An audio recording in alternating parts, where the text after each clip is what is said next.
Mbali, Jeremy. here we are again. Of course. It is just over, I think, a year since we were last in a studio like this, talking about spending reviews. Yes. So let's also say a huge welcome to everybody who's joined us around the country, I think. We know that we had over, close to 300 registrations, and we will be seeing some of you for the whole time and some of you for some of the time. Yes. But I thought, just to get us going, Mbali, why are we here? That's a good question. So when we sat and conceptualized this conference, we thought we've done all this training for so many of the officials across the country. We've done it for all the provinces now. And we thought, why not start to hear what are people doing with the spending reviews that they've conducted and the recommendations that have emanated out of the spending reviews. So we thought, let's use this platform to start sharing and hearing what have people done with those recommendations. I like that because, the term spending review is interesting because it's a method that looks back at how we spent money. Yes. With the aim of seeing, are we spending that money appropriately? Are there opportunities for us to save? The budget is so tight. It is. That we've got to kind of mine it's almost like mining the mine dumps of what's left in our budget. But innovatively. Absolutely. So, we look back for the spending reviews, but it's all about action. So we create a body of evidence on where there is potential savings, and then we need to act on it. Yes. And that seems to be something that's got us caught up as a country before, is that we know a lot, and then we don't do enough. So this is the theme, acting on what we now know. Yeah, exactly. So we've got a great program planned for you over the next 2 days. But I wonder whether we are able to get anybody into the chat just to say hi. And I know that some of you are getting to know your way around AirMeet, which is this great platform, which I will talk a little bit more about. But if you can, please do say hello in the chat. And if we can get a province with the most number of hellos, you might get more in your budget allocation next year. I don't know whether I'm allowed to say that. You're definitely not allowed to say that. But I can see the chat coming in. Fantastic. I can see Lily and Pepia. There's Laura from Ulifala Bantwana. Okay, it's all happening. It's all happening. So many hellos. Gobisa, Khalib. Wonderful. Matabang. It's all happening here. It's all happening. Mabatu, Atini Scotty is here. You'll be hearing more from her. She's going to be presenting. Hello, Liam. All the way from Cape Town. Yeah. Sure, there's a lot. Mbali Buthelezi. Hi. There we go. Cousin. Sister. Tabang Matlao. Liesel Curtis from KZN Treasury. I remember you. Yes. Okay, fantastic. Okay, lots from KZN and Nonsikelelo Buzani. Yes, We'll also be seeing her later. Hello. Limpopo is also here. Are we only greeting in English today? There's no Molo, Dumelang. Sanbonani. There was a big thing happening in eThekwini over the weekend.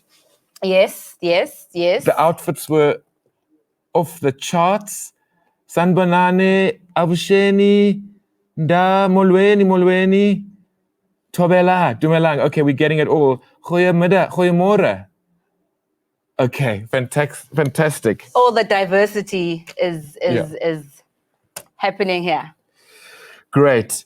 So, Mbali, the one thing that you haven't told us is what's changed for you. What has changed for me? Let me think. A lot, actually. Your daughter's older? My daughter's older and more chattier, that's for sure. But also work-wise, there's been some changes that have happened as well. Yeah, life, the only thing that's consistent is change. So change is inevitable. Indeed. So she's being a little bit humble. Since we last worked together on this platform, she's become the acting head of PEPA. I unfortunately haven't changed much except in terms of numbers and age.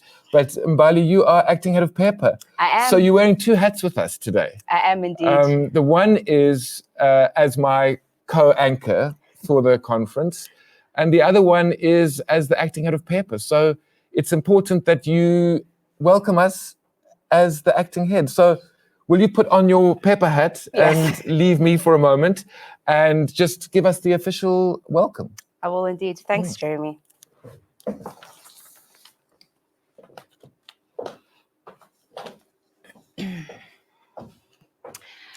Good morning, everybody. Welcome to the senior officials that are here with us today. Welcome to our political heads that are here today. And welcome, of course, to all the people that have joined us here today on this wonderful platform that we are using to showcase our conference, all protocol observed. And thanks for the introduction, Jeremy.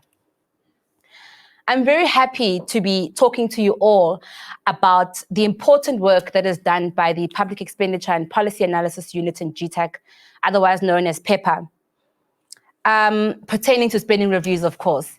But the critical thing here is us turning this work that we do into action.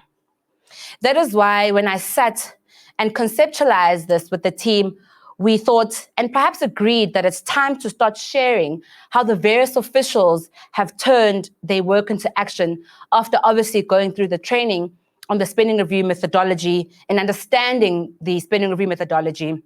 We wanted to know, have they actually started acting on what they now know? In light of that, it might actually be worthwhile just sharing some thoughts with you on why we don't always act on what we know. The first question you have to ask, I think, is who are we when we say we must now act on what we now know? One of the challenges we have in government is that many of times the analysis that we have that's being done on performance and spending isn't often socialized. And what I mean by socialized is that it doesn't become widely known by decision makers. It's one thing for a budget analyst to understand the reasons for poor performance of a program, but that knowledge needs to find its way into various decision-making processes. The budget is one of those processes, but so are the many policy-making processes in the system. It's critical that these two systems talk to each other and that they share the same understanding of the challenges that we face. If budget people think some program or project isn't working, but the ministers, the MPs, or MPLs don't know that, then the decisions that need to action the change won't actually happen. So this is a challenge for everyone that's here with us today. Are you doing enough to socialize the analyses that you do? If I ask your manager or your manager's manager what the outcomes of your spending reviews were, will they have an answer? Do they know what the implications are for policy? Have the implications been presented to departments, to the various committees? Have they been presented to your budget committees? All I can tell you is that us as PEPA and GTAC, we definitely want to play a part in continuing to encourage an institutional culture in treasuries and across government as a whole that welcomes evidence, even if it makes us uncomfortable, so that we need to act on it. I think it is important to say that if you really want decision makers to act on the evidence that you produce, you need to make your report as convincing as possible. And by me saying you need to make your report as convincing as possible, it doesn't mean make your report longer. In fact, the opposite is better. We all know from experience that long reports don't often get read and absorbed. So this is actually not about the length of the report or the length of the analyses that you produce. You need to make sure that the evidence is as compelling as you claim that it is, but also you need to present it in a way that it is accessible and you don't rely on unrealistic expectations about how much time senior officials will spend reading and trying to make sense of what you have found. I have read a number of your reports, and what I can say is, besides the fact that it's been a wonderful experience going through them and getting to know more about the various sectors and their performance, but we need to see our work not just as producing analysis, but it's about advocating for specific changes in spending or implementation modalities. Good advocates put as much effort in the presentation of their arguments as they put into doing the analytical work. All of that being said, I want to say that policymakers really do understand that there are many things that may be going wrong in government. They know that there is waste, and they also know that there are many things that we do that at times don't actually deliver very much and much value to the community as a whole. But what I do also believe is that the ground is very fertile for new ideas and for us to start thinking innovatively about how we can look for ways to improve the allocation of resources, to improve the performance of government as a whole. And we want to be able to act on what we now know about what does and what does not work. That is why the team and I value all the work that has been done over the years. We value it so highly. So please continue to strengthen it. Please continue to improve it, because good evidence policy is hard, but the rewards are very large. I want to thank you all once again for being a part of this conference, and I look forward to engaging with you all over the next 2 days. Thank you. Thank you so much, Mbali. It's hard for you to change hats so quickly.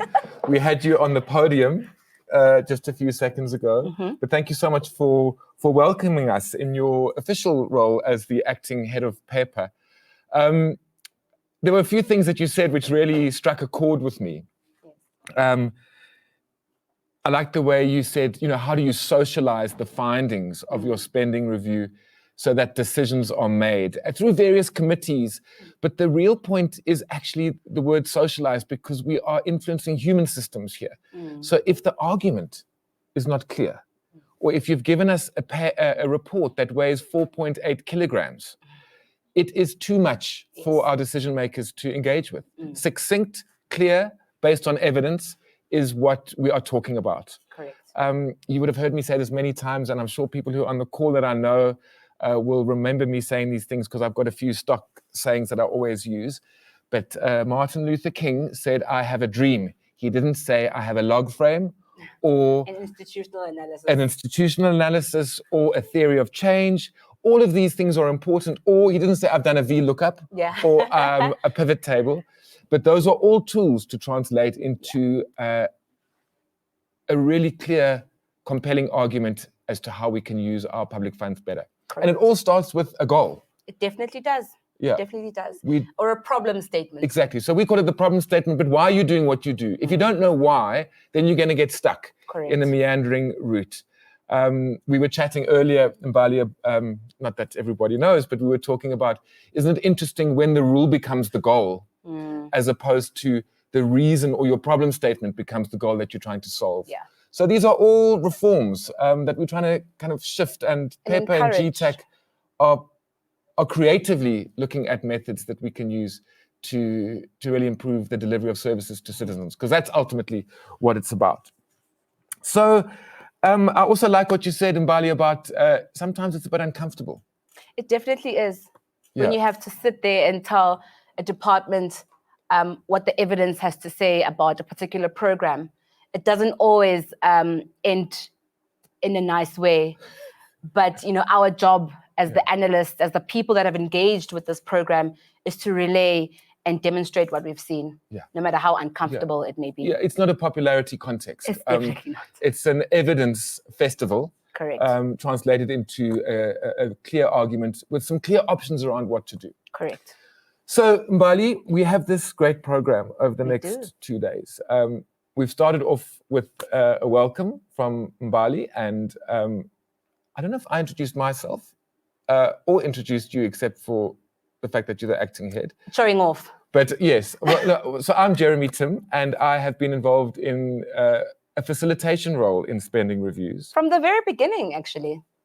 I remember in October 2018, Eastern Cape people, those of you who were there, we were at the beautiful Mpekweni, and we got really into this spending review methodology, and it was illuminating. 2 weeks we were there. 2 weeks, yes. And then we moved across to, I think, Limpopo and Mpumalanga, where we also did intensive training over 2 weeks.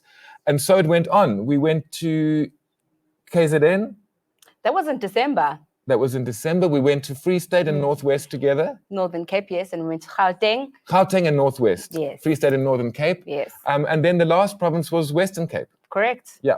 And it's going on, these wonderful training courses. But let's talk about what's on offer today. We're going to get an input from the acting head of GTAC, Ronette Engela, and I'll give an introduction to her when we get to that slot.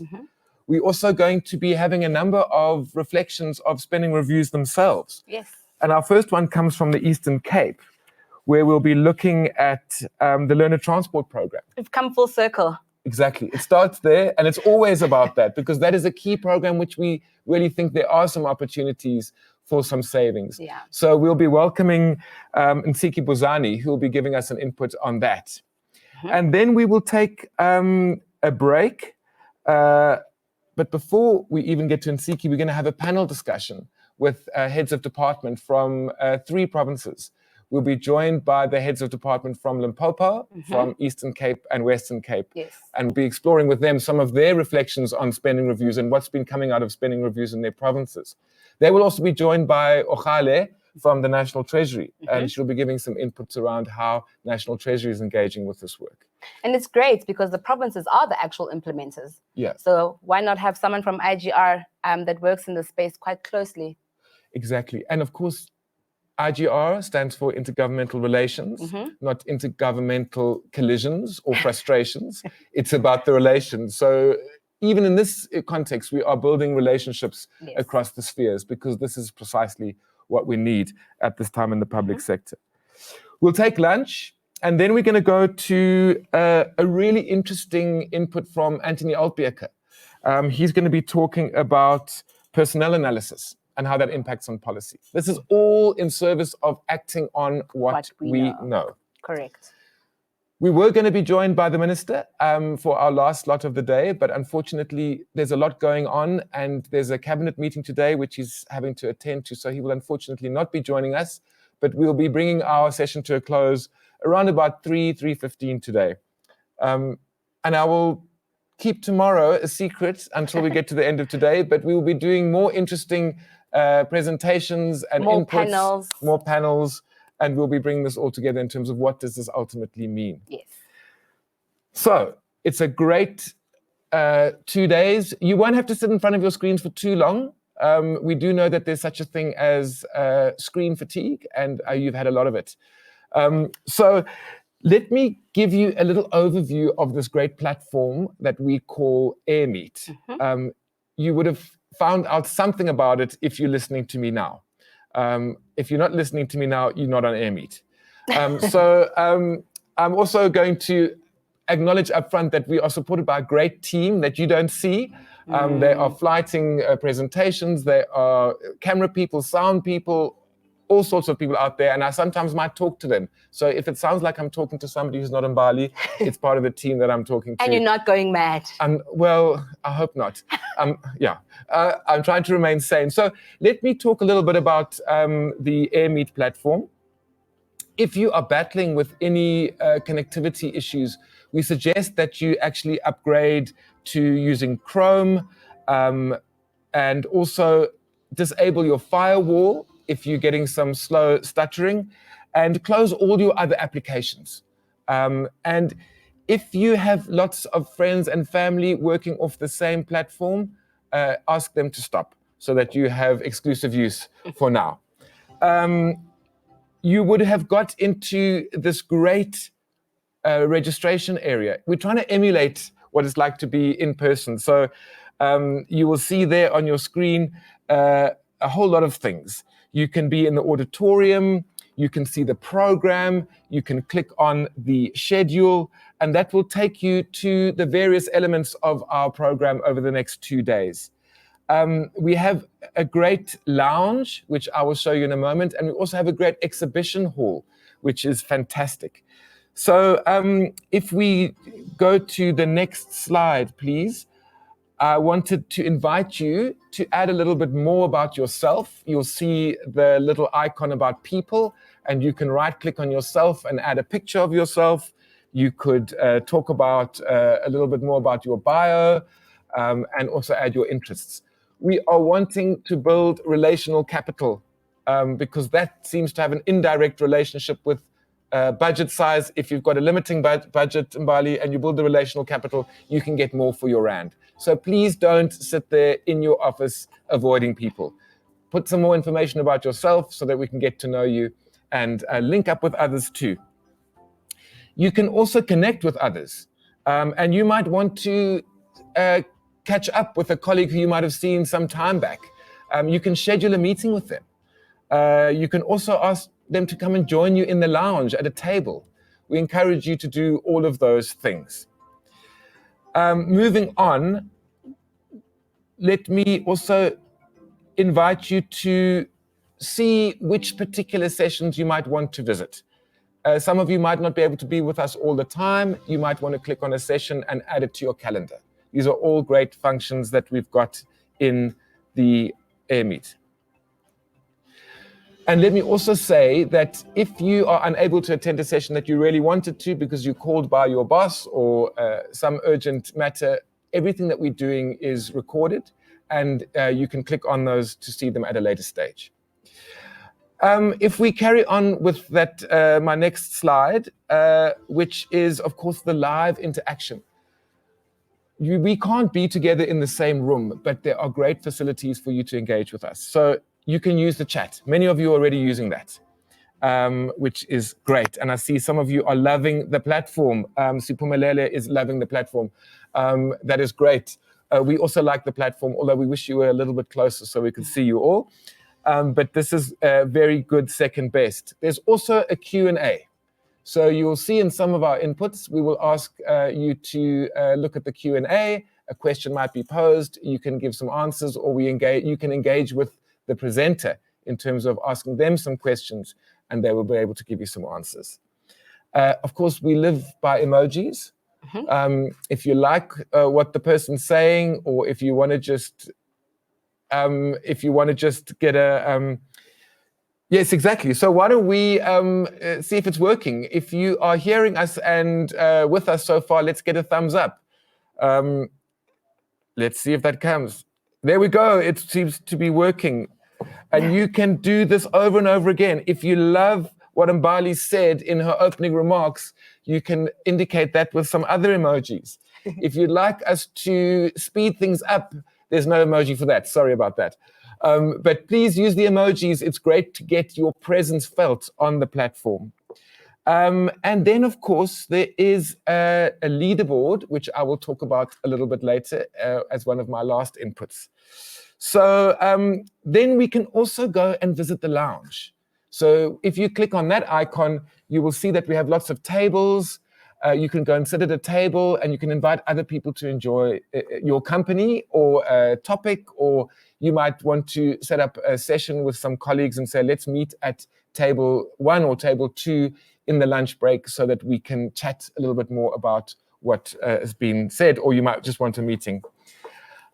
We also have exhibition booths. So if you click on that icon, you can see all of the great work that's been done in the spending reviews.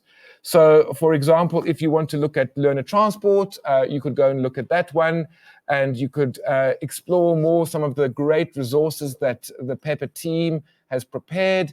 You can also indicate your interest to speak to one of the lead people who was involved in that particular spending review.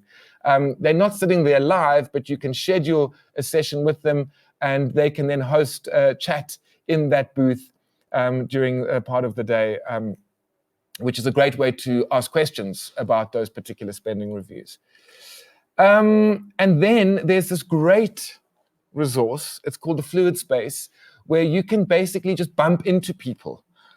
So if you enter that space, you'll see your little icon. And if I saw Mbali and I wanted to ask her a question about what the traffic was like from Pretoria this morning, or about a spending review, or about what it's like to be the acting head of PEPA, is it as hard as it looks? You can follow her, and when you get close to her icon, you can have a chat together. You can be invited to put your camera on and your audio on, and you can have a chat. And you might see, oh, Jeremy and Mbali are having an interesting discussion. I want to join them. Let me go and join them. So this is another great resource about AirMeet. And I must say, Mbali, from when we were going to do the first spending review conference in person in March 2020, 2 weeks before we were almost packing the cars, COVID hit us and we had to shut everything down, and we didn't think we'd be able to do a conference. And I find it amazing that the technology has given us this opportunity to be together. I think the last thing I want to say about AirMeet is the leaderboard. So you have some incentives to interact. There are some points that you get every time you engage. So even by just joining this conference, you will get some points. If you join sessions, you get points. If you ask questions, you get points. If you use the chat, you get points.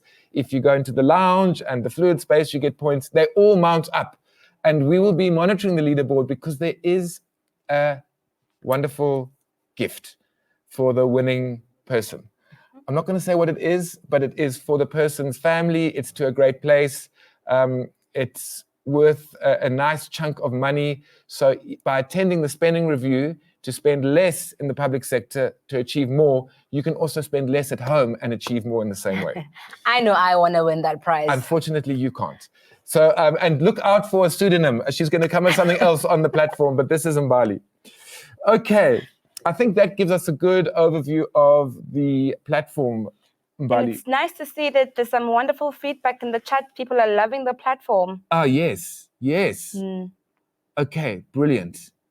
Some people are experiencing bad sound quality. We encourage you to fix that on your side if you can. And if not, do put some questions in the chat, and some of the tech people might be able to give you a hand and see how we can improve that. Correct. So keep us informed. Okay, fantastic. You know, I've got a little clever person in my brain who whispers things to me every now and again. So when I pause, I'm not having a moment. I'm just listening to the wise man out there. And there is a little button on the right at the bottom of your screen, which you can click on to alter the bit rate. The bit rate. Yes. Thank you. That's why I'm here. The bit rate. Oh, okay. The definition. It says HD. Yes. But we're getting compliments. Bitrate is also good in Mbali. Yeah, well I'll take that. Yes, exactly. It's kind of Tech 2.0, and I'm hearing Tech 3.0, but you're really good because I'm 1.0 here. Okay, Mbali, I think we're good to get going. Is there anything else we want to say? Just sit back, relax, and enjoy. Well, I would say don't sit back, don't relax. Sit forward, lean in, because there's going to be some really interesting inputs, and relax outside of the inputs. Relax in the lounge when you're sitting down with other colleagues on the virtual platform. And networking and getting to know each other better. Yeah, fantastic. So I'm going to start saying a few words about this amazing Ronette Engela. So amazing. Mbali, and I can see that she doesn't like me to say these things, but I can't help it. So Ronette has been in the public service for a long time. Sure. And she is interesting because she's been in the policy side as well as the finance side. And this is really the essence of spending reviews. How do we put policy intent to financial tools and techniques to be able to combine the two to actually spend government money in the right places, in the right way. And this is really how the spending reviews came about, was sort of a frustration about, can we get these two things to work together? Follow the money. Follow the money and follow the intent that money. And putting these two things together is the genesis of the spending review methodology, which was developed over years. This is what I love about it as well. It didn't come down as a package.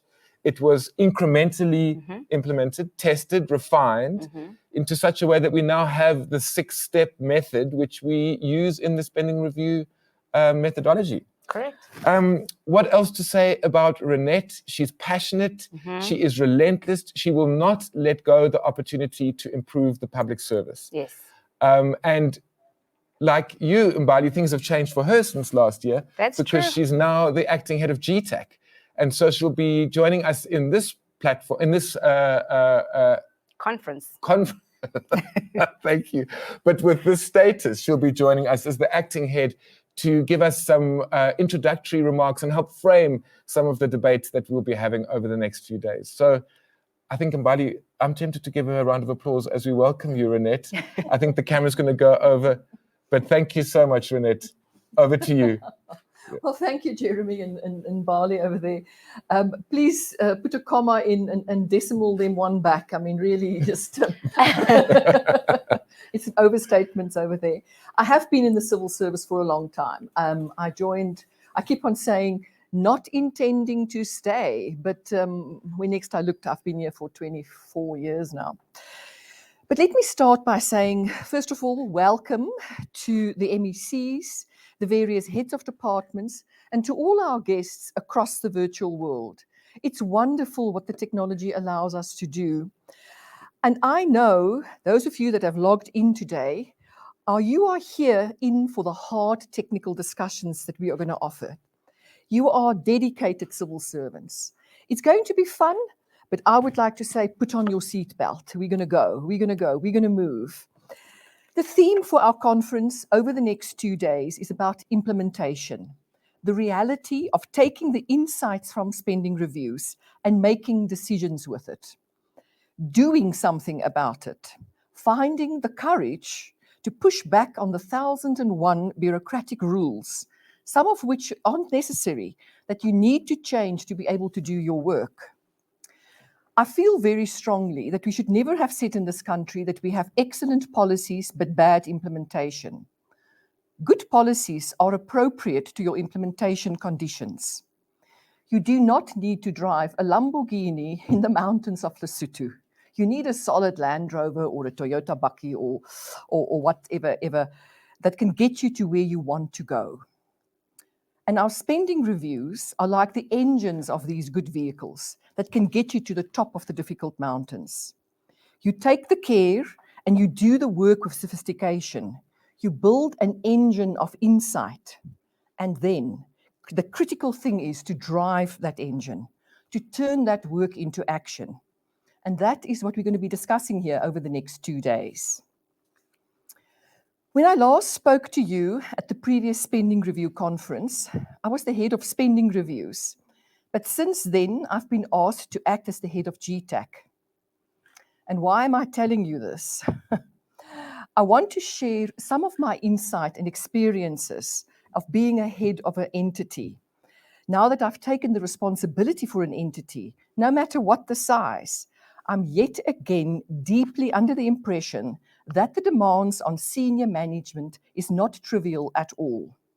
I was aware of this, but having personal experience has strengthened my conviction that something has gone awry in the civil service. We have to spend an inordinate amount of our time on processes like management meetings, quarterly reports, annual reports, biannual reports, reports to various departments, 205 of them on an annual basis. I've counted them. It feels sometimes that every bureaucrat on a hill in Pretoria are demanding a report. And I want to say that we are spending months of our lives are spent on defending management decisions in audit meetings, monitoring the 85 steps in procurement. And all the time, as a manager, I have to make sure that I do all of this fully conscious that if I mess up a single decision or fail to manage paperwork on time, I will spend months answering queries for even the silliest of non-compliance. The job of a head of a department is exceptionally difficult, and all the people that are in that position have got the greatest of sympathy from my side. Apart from the 1,001 compliance requirements, what actually should I be spending my time on is to think about strategy and about the substance of the work of the entity. Where do you want to redeploy resources? What do we want to change in policy directions? Which sections are working well and which ones need a kick up the pants? The reason I'm telling you about this is to impress on you the sheer amount of information that senior management has to process. You need a strong team, and you need to find ways to filter and manage information carefully. Your staff needs to know what to tell you that you absolutely need to know and what not. And all of this is challenging, of course, especially if there's so little time to question and query information. That means that I also have to find a way to deal with reports and with conclusions that I think might be wrong. And sometimes I have the time to send them back with questions. But sometimes, and this is the reality, I have to make a decision on an 80% certainty, and I have to trust my team. I'm not complaining. It's one of the jobs of managers to make decisions even where there is uncertainty. But this is probably why so many decisions are not being taken. People are too scared to risk the call, to make a wrong call. And I think that we need to get to a point where we realize that part of management is working with uncertainty.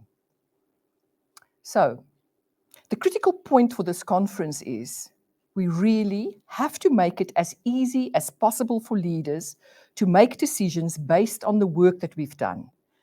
And we have to make sure that they have the confidence in the findings that we produce. If the work isn't good enough, if the quality slips, or if it's not obvious to decision makers, then the chance of those reports being used to make the right decisions gets smaller. And ultimately, this is why we developed and tested and redeveloped and retested after each iteration. We look at our methodology, and we now have a rigorous methodology for our spending reviews. The idea is that if we follow that methodology, it will be easier for decision makers to accept the recommendations and to act on them as it is backed by evidence. We have now done over 250 spending reviews. It's an enormous body of work, and I don't think that any other country can point to such a body of work. Use this information, make it real, make decisions on the basis of this information. Before I conclude, I'd like to acknowledge the work of Mbali Buthelezi here, that's currently the acting head of PEPA, and the rest of the GTAC team in putting this online conference together. After last year's conference, one of the participants emailed me, and said that this was the most beautiful experience that he's had with online conferences. And thank you very much for that. It really is good to hear what people think, especially if it's positive, but whatever you think, I like to hear that.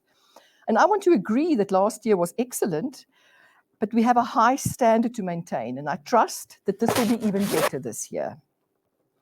I want to urge people to make sure that we act on what we know. If you want people to act on the basis of your recommendations, they have to feel completely confident that you've given them good advice. Our methodology helps you to do that, and I hope that you continue to use it even after a round of spending reviews. And with that, I'd like to say, let the Evidence Festival begin. Look forward to joining you here and look forward to hearing all of the discussions in this room. Thank you. Thank you so much, Ronette. That was really inspiring. I love the metaphor of the vehicle because we need to get somewhere. There's a destination. There is a vehicle that needs a strong engine. It doesn't always need to look good. It doesn't always need to feel good, but it needs to get us there. Fit for purpose for our roads, which, as we know, are full of potholes. And Ronette, I was thinking when you were talking about reports, there's a lovely quote which says, a report on government reports found that there were too many reports. And that's precisely what you're talking about, is that we are locking up so much important strategic energy in a lot of routine compliance activities, which is making us take our eye off the goal. And the rule is becoming the goal. So that's certainly a challenge for all of us, is to be thinking about those matters. So thank you so much, Ronette. Thank you. And we look forward to engaging with you on the platform. Yes. See you. I also wanted to just say that maybe on a lighter note, it almost sometimes feels that in the bureaucracy, in every pothole, there's a bureaucrat asking for a report as we get stuck in them. And those are important, but what we also wanting to do is get the balance with what is strategically required for us to get out of the hole that we are in. Let the evidence begin, as Ronette said. Let the evidence begin, absolutely, and a festival of evidence. And I think what's also really important is her reflections on what it's like to be an HOD, managing all these multiple requirements where there is so many things that draw on your time. And how do we, as officials in bureaucracies, put together compelling arguments for decisions to be made, which are backed up by evidence, not setting up our leaders to actually get into trouble because there is not a strong body of evidence. That is what we are about in spending reviews. So what we're going to do now is allow you to explore the platform. Yes. We've got some time between now and our next session, which is starting at 11:30, where you'll be able to go into the lounge, into the exhibition booths, and also go into that fluid lounge where you can just bump into people. So this is really your chance to do that. And also, if you want to update your personal information, please do that. Get a coffee, go to the fluid space, and also have a look to see how people are doing on the leaderboard. Because I had a little look there while Ronette was speaking, Mbali, and we are seeing... It's busy there. We have got Lara Brooks in the first place, and followed by Liam James, Hermi Bahrain, Kolani Poswa, and Lily Mpepia. These are our top 5 people on the leaderboard, obviously rushing towards the prize, which you don't know what it is yet.